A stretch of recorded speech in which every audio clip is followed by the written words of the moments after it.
Hi, welcome to Faith 234. This week we're going to cover Elder Causse's talk, Love All, Love Each. We both really liked how he pointed out in the scriptures that when Christ talks about love, often there's the words all and each in those scriptures, and all meaning, that he has love for everybody, but each meaning he remembers the individuals. And it made me think of scripture in chapter 9, verse 24. And it says, and this is one I like just because I used to run. It says, knowing not they which run in a race run all, but one receiveth the prize, so run that ye may obtain.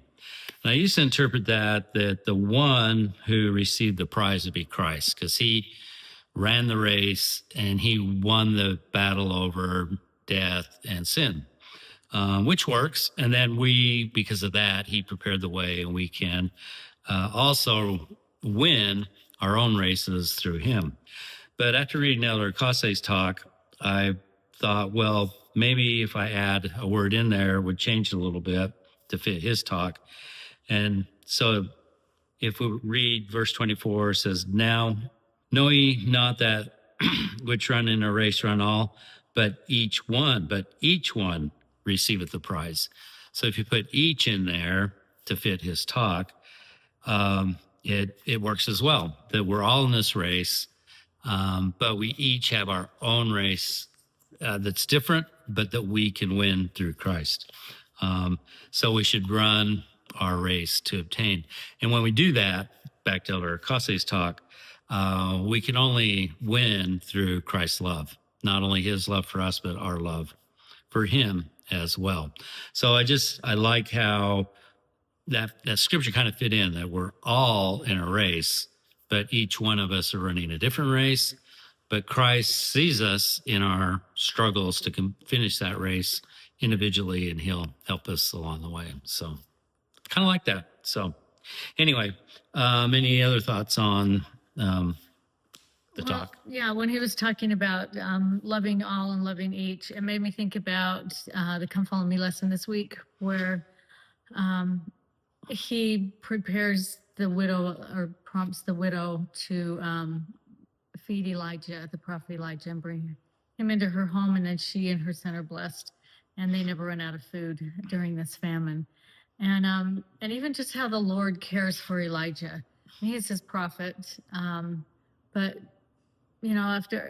after one of the episodes, he just says, "Come, have a snack, take a nap, and then we'll move on." And then when he's hiding in the cave, provides food for him with the little brook and the ravens, and then takes him into town and prompts his widow to help him.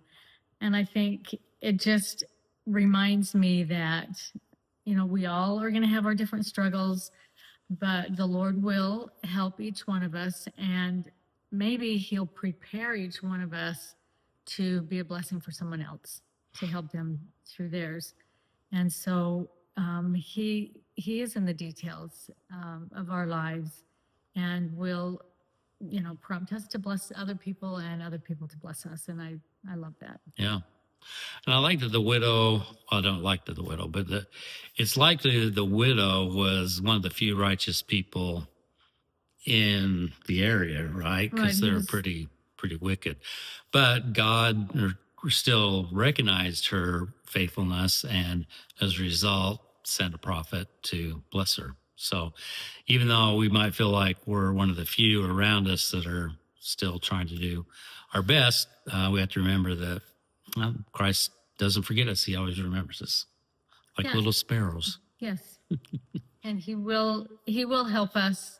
And I like the fact that sometimes he'll use us to help others. And so we just always need to stay in tune. Yeah, absolutely.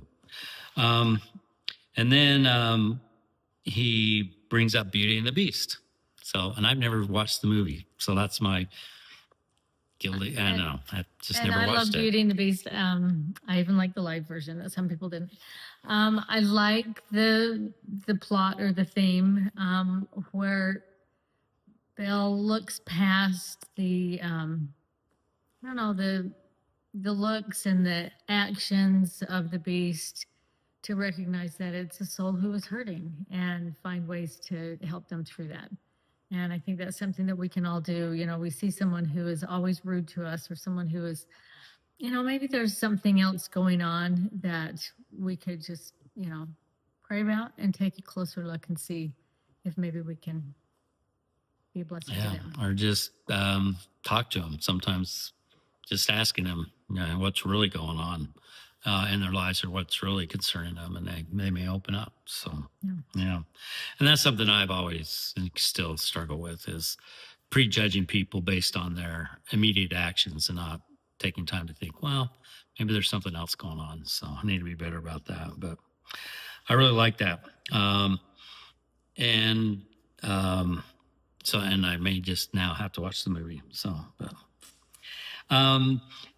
and today is July 5th. So yesterday was the big 250th anniversary of our country, and just made me think when I was reading in 3rd Nephi, and both of us, that how the blessings of this nation aren't just for the people of this nation.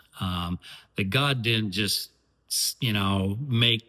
create miracles so the gospel could be, or that this country could have the freedoms and liberties that it has for nothing. But it was a way to allow the gospel to be restored and then spread throughout the world. So I just like in 3rd Nephi chapter 21, how it talks about, this is a land of our inheritance and a new Jerusalem, but that the people here will assist his people, that they may be gathered in upon all the face of the land. So, we look at that and just see, missionary work and temple work spreading throughout the world. And so when I think of Independence Day, it's great what our 4 founding fathers did and the sacrifices they made. But I have to just sometimes take a step back and think, but it was done for a bigger reason, not just that we could be, the greatest nation, or, how some people think maybe we're better than other nations or better people, but it was really done so God's love could spread throughout the world through the gospel of Jesus Christ. So I kind of cringe a little bit when that sense of just superiority takes a seat next to patriotism in some people, not many, but I just like how the broader meaning of it really shows God's love for all of us. So anything else you want to talk about? No, I agree. I think our nation is as great as it is because we have always cared for others.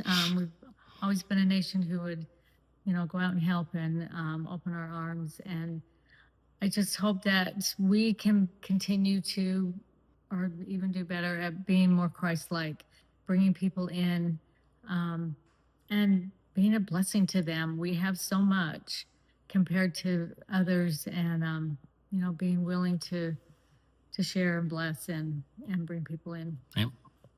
And the gospel is a great example of that. Not just through missionary work, but their humanitarian aid, the educational programs they have for people, and how they assist people is just an impressive example of how the blessings of this nation can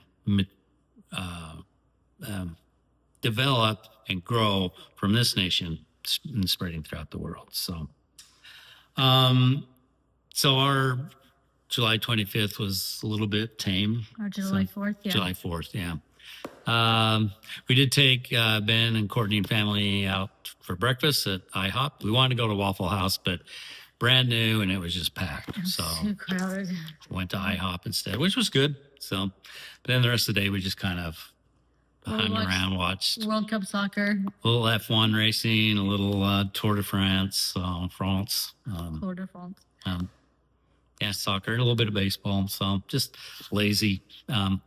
But we do puzzles and games, to try to keep our minds going while we watch. So yes, and our neighbors did some fireworks across the street, so we were able to watch out the window. Yeah, over where houses aren't built yet, so it's kind of a secluded area. So, and speaking of neighbors, this morning about 5:15, I heard this kind of strange horn noise coming out are coming from outside. And I looked, and our neighbors right across the street, who I think are from India, or have an Indian background, were blessing their house. So they had a man there who looked like, I don't know, their leader. And he was doing stuff at the door. And then he had did a little fire out by the driveway. And then there were 4 people, I think, that are living in the house, or at least 2 of them, and the 2 parents or whatever. But it was just kind of sweet. I guess it was a sunrise type thing, because I don't know why they would start at 5:15. But yeah, it was just kind of neat to see people of another faith, obviously, still, respecting the house and wanting it to be a place of happiness and joy, I'm assuming, and just doing it their way. That was kind of cool. So we'll have to get to know them. So, yeah, it was very cool. Yeah. Then on Wednesday, we did have a chance to help the sister missionaries teach a guy named Marcus. You want to tell them about that? Well, it was an interesting situation. We went to his apartment, and his wife and their new baby were asleep. So he said, let's just go outside. So we went outside, and I guess there's a gazebo, but it was on the other. And it was about 90 degrees. It was hot and 90. Humid, but nobody wanted to walk that far. So we said, let's just come over here on the grass. So we went over on the grass and started sitting down. And he goes, well, I'll just stand because I have allergies.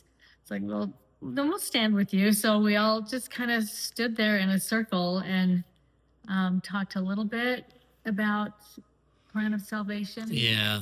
It was very interesting. It was kind of awkward to try and have a lesson in that situation. Maintenance guy driving by and other people from the apartment complex driving by. Yeah, honking, waving. Just waving. But the sisters said that he had agreed to meet them again. We thought on Friday, but then they called us yesterday and said, can you meet him at the church? But we had remembered he said he was going to be out of town with family for the weekend. So anyway, hopefully we'll get a chance to meet with him again and teach him.